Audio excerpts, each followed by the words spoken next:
नमस्कार। 22 अप्रैल को पहलगाम में हुए आतंकी हमले के दहशतगर्दों को मिलेगी ऐसी सजा जिसकी उन्होंने कल्पना भी नहीं की होगी। पूरे देश में शोक और रोष के बीच पीएम मोदी ने कर दिया है ये ऐलान, ये कहते हुए कि अब आतंकियों और उनके समर्थकों के मिट्टी में मिलने का समय आ गया है।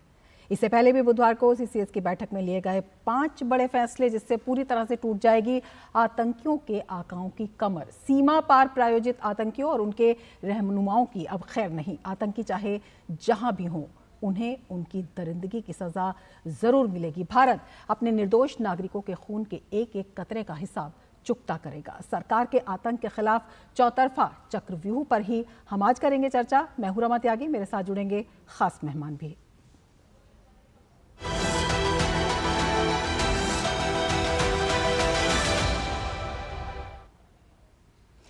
प्रधानमंत्री नरेंद्र मोदी ने जम्मू कश्मीर के पहलगाम में निर्दोष नागरिकों पर हुए आतंकी हमले के खिलाफ ठोस कार्रवाई करने का आह्वान किया है। और ये आप दृश्य देख रहे हैं सर्वदलीय बैठक के, जिसमें जो पीड़ित हैं पहलगाम के, जो उस हमले का शिकार हो गए, दरिंदगी का शिकार हुए, उन्हें श्रद्धांजलि दी गई।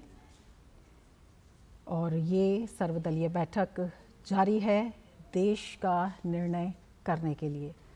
तो किस तरह से सरकार लगातार उठा रही है कदम और किस तरह से खड़ी है आतंकवाद के खिलाफ एकजुट होकर, इसी पर हम चर्चा करेंगे। लेकिन उससे पहले दिखा देते हैं हम आपको यह खास रिपोर्ट। आतंकियों की बची खुची जमीन को भी मिट्टी में मिलाने का समय आ गया है। I say to the whole world, India will identify, track and punish every terrorist and their backers. सीमा पार प्रायोजित आतंकियों और उनके रहनुमाओं की अब खैर नहीं, ये प्रधानमंत्री मोदी की स्पष्ट चेतावनी है। आतंकी चाहे जहां भी हो, उन्हें उनकी दरिंदगी की सजा जरूर मिलेगी। भारत अपने निर्दोष नागरिकों के खून के एक एक कतरे का हिसाब जरूर चुकता करेगा। ये हमला सिर्फ निहत्थे पर्यटकों पर नहीं हुआ है। देश के दुश्मनों ने भारत की आत्मा पर हमला करने का दुस्साहस किया है। मैं बहुत स्पष्ट शब्दों में कहना चाहता हूं, जिन्होंने ये हमला किया है, उन आतंकियों को और इस हमले की साजिश रचने वालों को उनकी कल्पना से भी बड़ी सजा मिलेगी। सजा मिलकर के रहेगी। 22 अप्रैल का दिन कोई भारतीय कैसे भूल सकता है, जब दोपहर के वक्त पहलगाम में आतंकियों ने अपनी कायरता दिखाई। निहत्थे बेकसूर लोगों की टारगेट किलिंग की। 26 लोग मारे गए।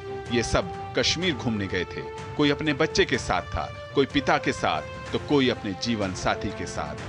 लेकिन अमन के दुश्मनों ने एक पल में हंसते खेलते परिवार को उजाड़ दिया। जिस बेरहमी से मारा है, उससे पूरा देश व्यथित है। कोटि कोटि देशवासी दुखी हैं। इस आतंकी हमले में किसी ने अपना बेटा खोया,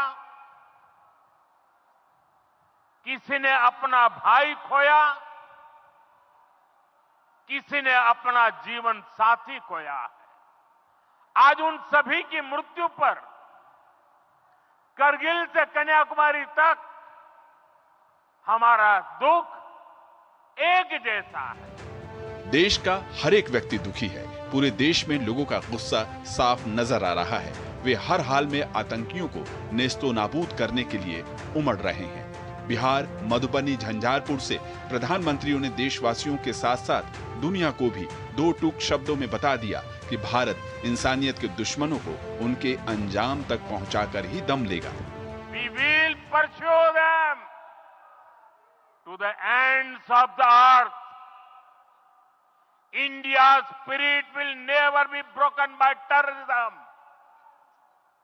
Terrorism will not go unpunished. Every effort will be made to ensure that justice is done. The entire nation is firm in this resolve. Everyone who believes in humanity is with us. I thank the people of various countries and their leaders who have stood with us in these times. दहशतगर्दों ने भारत को छेड़कर बड़ी भूल की है। आतंकी शायद ये भूल गए थे कि ये नया भारत है। यहाँ आतंकियों और उनके सरपरस्तों को कीमत चुकानी ही होगी। मोदी सरकार फुल एक्शन में है और दुस्साहसियों पर ये एक्शन कहर बनकर टूटेगा। कुमार आलोक के साथ ब्यूरो रिपोर्ट, डीडी न्यूज।